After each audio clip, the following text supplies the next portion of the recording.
हाइलाकांदी में गौरव गोगोई की सभा में हंगामा, अलगापुर कांग्रेस कार्यकर्ताओं में नाराजगी। हाइलाकांदी में मेरा बूथ मेरा अधिकार कार्यक्रम के तहत पहुंचे कांग्रेस अध्यक्ष गौरव गोगोई की सभा में अव्यवस्था और धक्का मुक्की की स्थिति बन गई। टिकट के दावेदारों के समर्थकों द्वारा फैलाई गई अव्यवस्था के कारण आम लोगों को बोलने का मौका नहीं मिला। आज अलगापुर में कांग्रेस कार्यकर्ताओं ने प्रेस कॉन्फ्रेंस कर इस पर नाराजगी जताई और अनुशासनहीन कार्यकर्ताओं पर कार्रवाई की मांग की। विश्लेषकों के अनुसार गोगोई का यह दौरा अल्पसंख्यक बहुल क्षेत्रों में असरदार रहा, लेकिन हाइलाकांदी में प्रभाव सीमित दिखा। अरे যাত্রাটা ছিল আমার ভোট আমার অধিকার, এটাই সর্বপ্রথম আসামে এই দিন আরম্ভ হয়েছে। আর সেটা আরম্ভণই করেছেন হাইলাকান্দি ডিস্ট্রিক্ট থেকে, এবং উনি প্রদেশ কংগ্রেস সভাপতি হওয়ার পর প্রথম হাইলাকান্দি সফরেও এসেছেন। প্রত্যেক সম্প্রদায়ের মানুষ সেই দিন উপস্থিত ছিলেন, আপনারা নিশ্চয়ই দেখেছেন। কিন্তু আমাদের আলগাপুর এলাকাতে, আমার বেসিক চৌরঙ্গির কথা আমি বলছি না, এটা জানকিবাজার থেকে শুরু করে গোয়ালিপাড় বাইপাস পর্যন্ত যে মানুষ যেভাবে সমাগম হয়েছিলেন বা দাঁড়িয়েছিলেন, সেটা একটা শুভ লক্ষণ ছিল।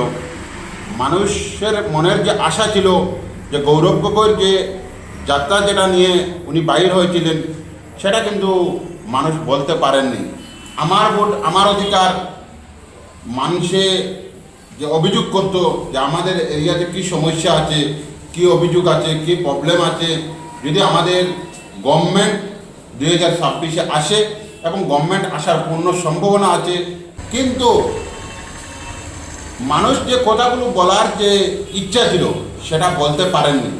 তার একমাত্র কারণ হয়েছে যে আমাদের হাইলাকান্দিতে কিছু টিকিট প্রত্যাশীরা তাদের ব্যক্তিগত সমর্থকদের নিয়ে লাফালাফি করে গৌরব গগৈকে মানুষের সঙ্গে, আম মানুষের সঙ্গে মিলতে দেননি।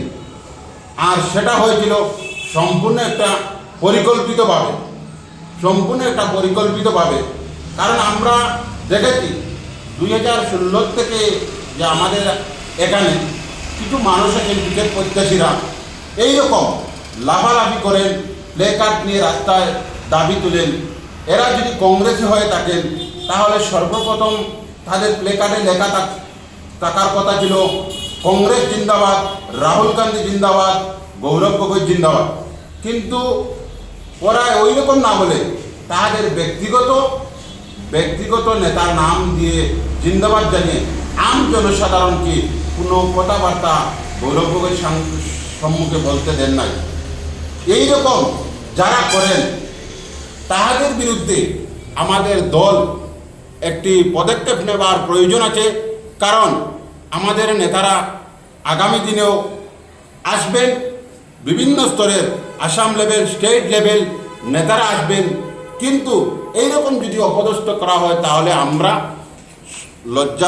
লজ্জা পাবো। কারণ আলগাপুর যেভাবে একটি প্রোগ্রাম হয়েছিল, যেভাবে মানুষ সমাগম হয়েছিল, প্রত্যেক সম্প্রদায়ের মানুষ, আসামি মানুষ, হিন্দু মানুষ, খাসিয়া মানুষ, মুসলিম মানুষ, প্রত্যেক বাগানি মানুষ, প্রত্যেক সম্প্রদায়ের মানুষ এসেছিলেন।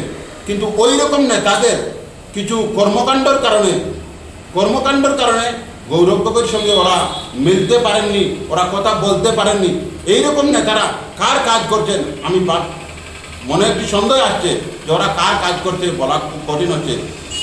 গৌরব গগৈ তো টিকিট দেওয়ার জন্য হাইলাকান্দি জেলাতে আসেননি, উনি এসেছেন আমার ভোট আমার অধিকারের যাত্রা নিয়ে। কিন্তু ওরা যেভাবে প্রত্যেক জায়গায় গৌরব গগৈকে অপদস্থ করেছেন, এটা আমরা লজ্জিত, আমরা কংগ্রেস কর্মী হিসাবে লজ্জিত। এইরকম নেতাদের দলে এরকম নেতাদের বিরুদ্ধে অ্যাকশন নেওয়ার প্রয়োজন আছে। আর না হলে আগামী দিনেও আমাদের নেতারা এইরকম অপমানিত হবেন। কারণ হয়েছে টিকিট দাবি দেওয়ার সময় আছে। এটা তো টিকিট দাবি দেওয়ার যাত্রা নিয়ে গৌরব গগৈ আসেননি। গৌরব গগৈ এসেছেন মানুষের কাছ থেকে কথা শোনার জন্য। মানুষের কী কী অভিযোগ আছে, মানুষের যে আমাদের এলাকাতে কী কী সমস্যা আছে, উনি নিজে বলেছেন যে এইগুলো সমস্যা আজকের দিনে মানুষ বলবেন। অ্যাপ দেওয়া হয়েছে, সেই অ্যাপসের মাধ্যমে অভিযোগ করার জন্য। আর সেই অভিযোগের ভিত্তিতে আগামী 2026-এ কংগ্রেস সরকার আসার পর এই সমস্যাগুলো সমাধান করার জন্য উনি সর্বপ্রথম চেষ্টা চালাবে। কিন্তু আমরা সেই কথাগুলো বলতে পারি নাই এবং আমি জেলা কংগ্রেসের কাছে অনুরোধ করব, প্রদেশ কংগ্রেসের কাছে অনুরোধ করব, এইরকম যারা নেতারা এইরকম বিশৃঙ্খলা সৃষ্টি করেন এদের বিরুদ্ধে পূর্ণ যদি তদন্ত করে ব্যবস্থা নেওয়া না হয়, তাহলে আগামী দিনে যদি কংগ্রেসের কোনো লিডার আসেন আর এইরকম অপদস্থ করেন, তাহলে আমরা এদেরকে যেভাবে হোক দমন করব। এটা স্পষ্ট কথা। এখানে বিজেপির কোনো দলালি চলবে না। যদি কংগ্রেসের কাম করতে হয়, তাহলে কংগ্রেসের সাংগঠনিক মাপে চলতে হবে, কংগ্রেসের নিয়ম মেনে চলতে হবে, কংগ্রেসের কর্মীদের কথা মেনে চলতে হবে। কার ব্যক্তিগত যদি কোনো কর্মী থাকেন, তাহলে ব্যক্তিগত কথাকে গুয়াহাটি বা অফিসে যদি আমাদের যারা লিডার আসবেন অফিসে গিয়ে বলবেন। এইরকম সড়কে যদি আগামী দিনে এইরকম যদি কোনো অপদস্থ করা হয়